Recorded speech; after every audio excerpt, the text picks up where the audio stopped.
présenter la perception ou le vécu avec Abdoulaye Wade. Maître Ndoye, je ne vous ai pas choisi par hasard, et bien que vous, comme vous le dites, nous ne nous connaissions pas physiquement. Je vous connaissais intellectuellement, j'ai toujours eu du respect pour vous et de la considération pour vous.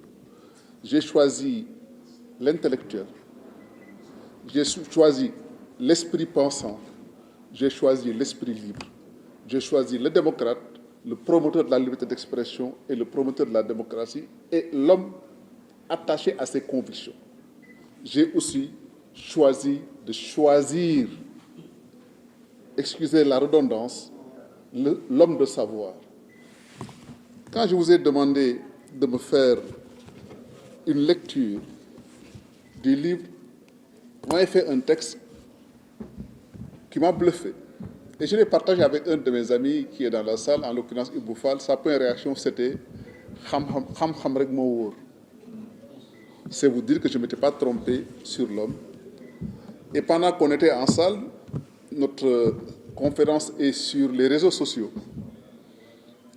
J'ai reçu un message qui me voudrait me dire, avec Maître Ndoye, il a la posture de pouvoir nous représenter tous.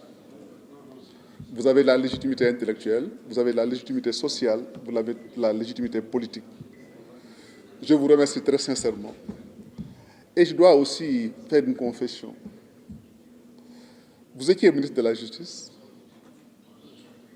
J'étais jeune greffier stagiaire à la direction des services judiciaires avec Serigne Amadouba.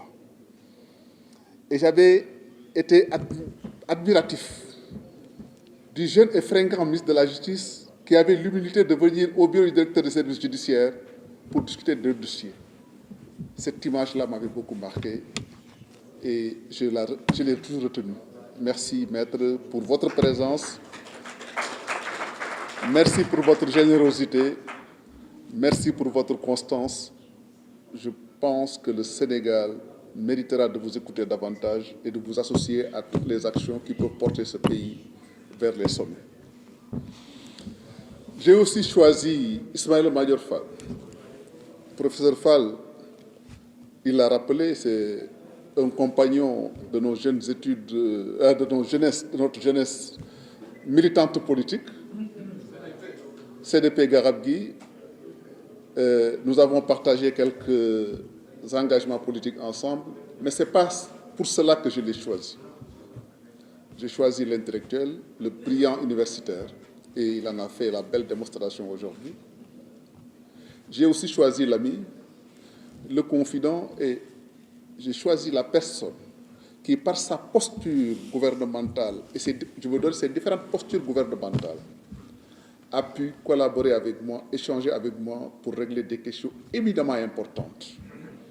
Des secrets d'État, on ne les dit pas en public, mais garder son ministre de la Justice, il a pu travailler avec moi pour régler des questions importantes concernant des acteurs politiques de premier plan, dans la discrétion, dans la générosité et dans la loyauté. Et je tiens à ce qu'on remarque et qu'on souligne cet effort qu'il a eu à faire dans la discrétion, mais pour l'intérêt du Sénégal, dans la paix et la stabilité. Maître, professeur, je vous remercie pour votre posture constante. Autour de la table, il y a Madame Sagarsek, brillante jeune femme philosophe, politiste, de l'école de Mamoussé Diagne, qui est une de mes références intellectuelles et une de mes références en termes d'amitié. Je dois vous dire que si j'ai aimé les lettres, c'est grâce surtout à deux personnes. Et je vois Babacar Gaye me regarder, ce n'est pas parce qu'ils se nomment Diagne tous les deux, mais c'est parce que c'est des esprits fulgurants. C'est Souleymane Bachir Diagne et Mamoussé. Quand j'étais élève, le président Senghor avait initié la cérémonie du concours général pour rétribuer de brillants intellectuels. Je voyais Mamoussé Diagne, Souleymane Bachir Diagne et Rose Dieng à l'époque. C'est curieux, ils sont Diagne ou Dieng. C'est ça les esprits brillants. Parfois Ndoye.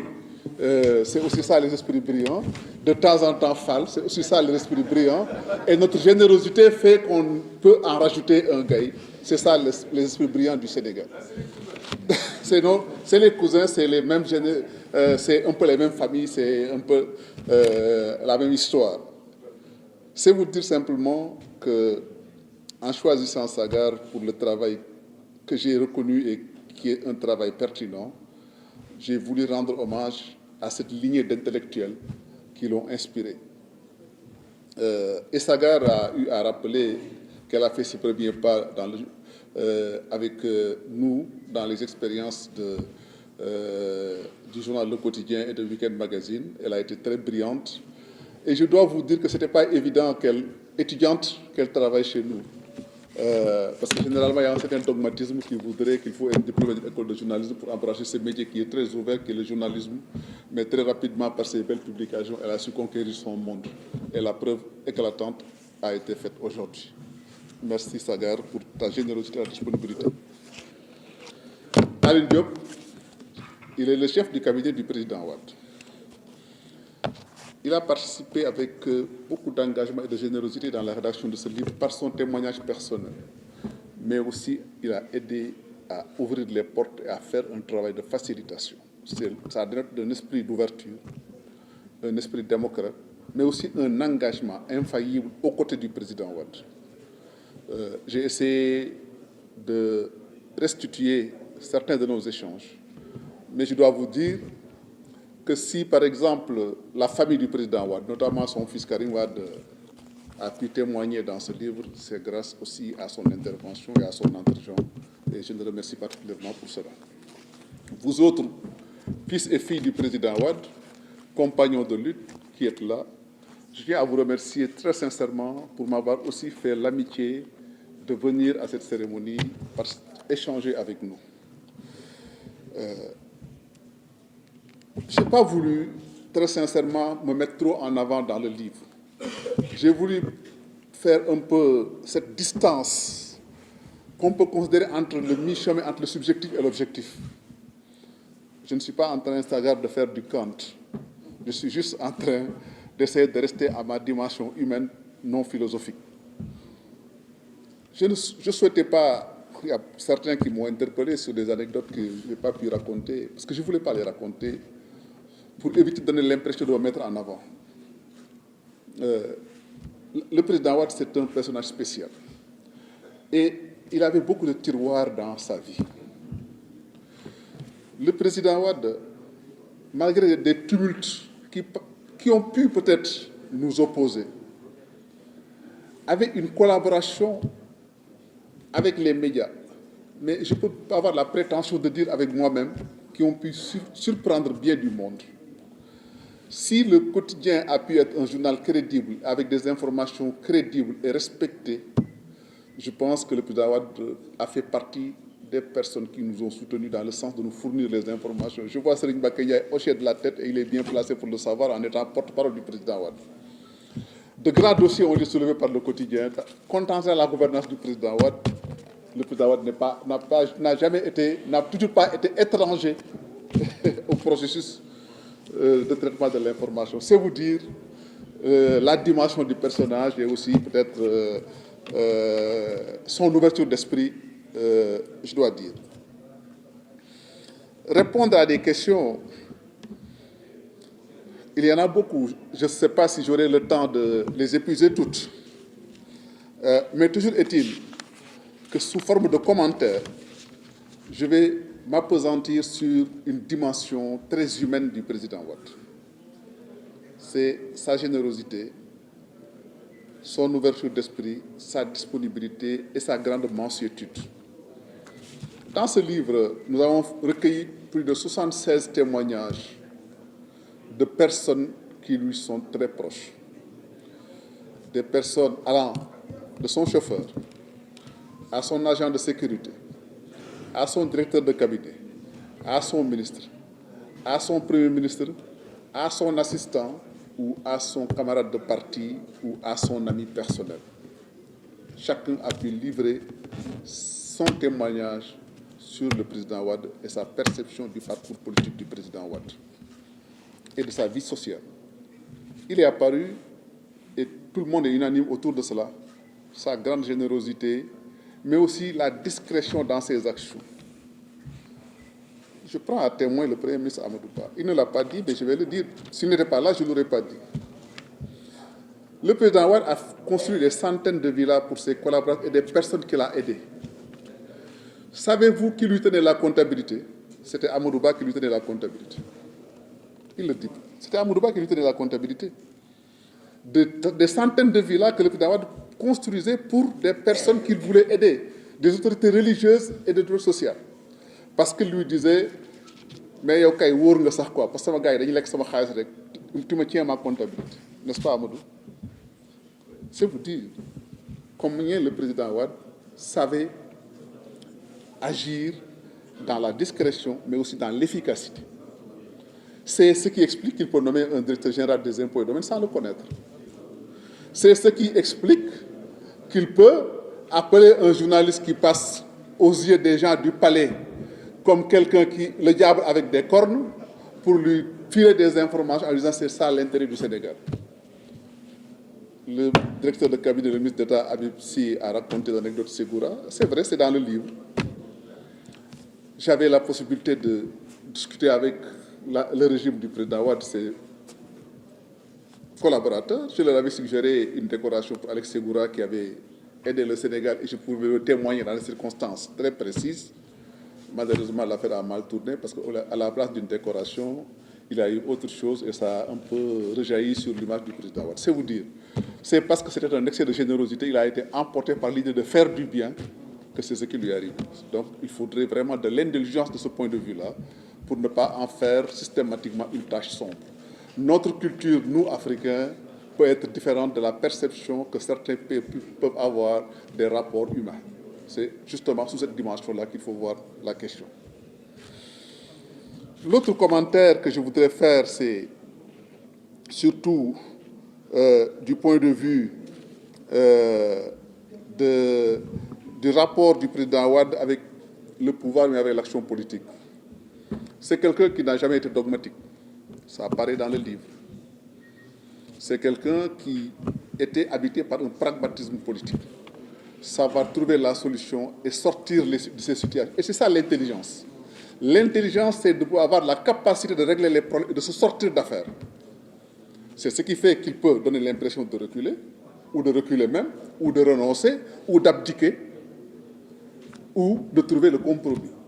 C'est là aussi la dimension du personnage politique, qu'il soit l'opposant ou l'homme d'État. Je pense que c'est aussi des leçons qu'on doit apprendre du président Wade. Abdoulaye Diouf Sarr avait posé une question sur la politique de décentralisation du président Wade. Effectivement, dans certains de ses écrits d'universitaires, d'économistes, il a préconisé cette question-là. Mais en tant que chef d'État, il a préconisé la question de donner plus de pouvoir à des acteurs locaux. C'est ce qui a justifié le principe de grappe de convergence qu'on a voulu initier en 2004. Mais il faut comprendre que le président Wade, après 2007, était plus porté vers l'international et peut-être était plus porté sur d'autres questions que les questions de politique intérieure et peut-être n'a pas été suivi par les gens qui avaient peut-être sa dimension politique ou sa vision politique pour pouvoir traduire ce qu'on ne pouvait appeler ses grands rêves. Parce qu'en fait, les grands hommes politiques, c'est peut-être tous des rêveurs. Il faut peut-être être un rêveur qui peut avoir à ses côtés un personnel capable de le traduire en réalité ou en acte. Je pense que de ce point de vue-là, c'est la seule réponse que je peux donner, parce que si vous jugez l'évolution de la politique de décentralisation au Sénégal, c'est en 1972 la première réforme sur le portant de la décentralisation, en 1996 la réforme portant la régionalisation, et peut-être après le troisième acte de la décentralisation qui est postérieur à la gouvernance du président Wade.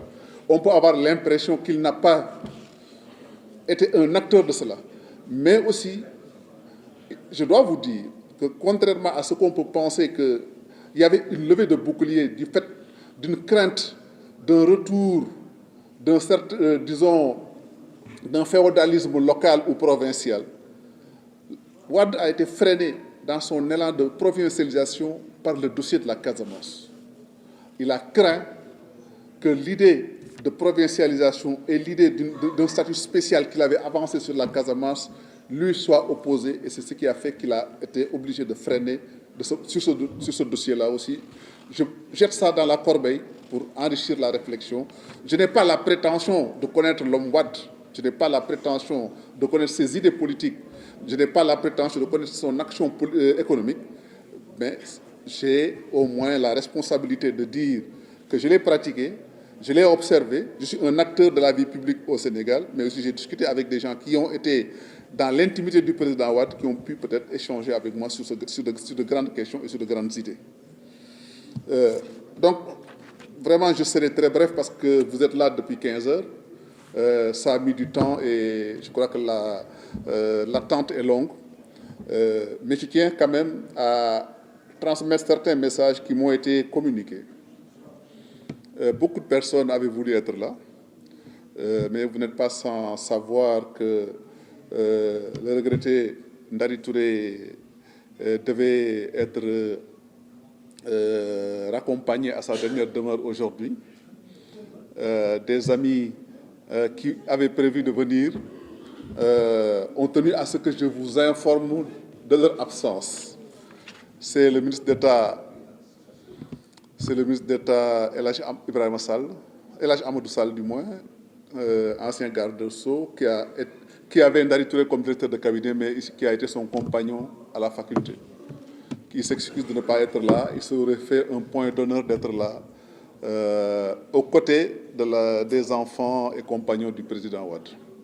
C'est aussi la ministre d'État, Maître Aïssata Tall Sall, aussi garde des Sceaux. Peut-être qu'on aurait pu avoir vraiment une flopée de garde des Sceaux aujourd'hui dans cette salle. Aïssata n'a pas pu venir parce qu'elle est voisine de Ndari à Mermoz. Leurs familles sont très proches et aussi à la faculté de sciences juridiques de l'Université de Dakar, il y a eu un compagnonnage qui les ont liés. C'est aussi le cas de notre ami Mamoudou Ahmad. Il y a aussi des amis journalistes qui ont tenu à me dire qu'ils n'ont pas pu honorer de leur présence cette cérémonie parce que le congrès du SENPIC se tient à l'heure où je vous parle. Et je pense que c'est une question aussi importante pour les médias, pour pouvoir un peu les éloigner de ce rendez-vous-là. Encore une fois, merci pour l'intérêt que vous avez accordé à cet ouvrage. C'est vraiment un plaisir pour moi d'avoir suscité de l'intérêt autour du président Wade. Enfin, suscité de l'intérêt autour du président, c'est prétentieux de le dire. Le président Wade, c'est toujours un personnage attirant, captivant, attachant certes, mais qui est aussi une bête médiatique. Généralement, dans les salles de rédaction, les gens disaient que si vous n'avez pas un sujet pour faire la une, mettez la photo du président Wade, vous vendrez votre journal. C'est vous dire que écrire sur le président Wade est un exercice passionnant. Je tiens encore une fois à vous remercier et à vous dire au revoir et bonne lecture de ce livre. Merci. Allez.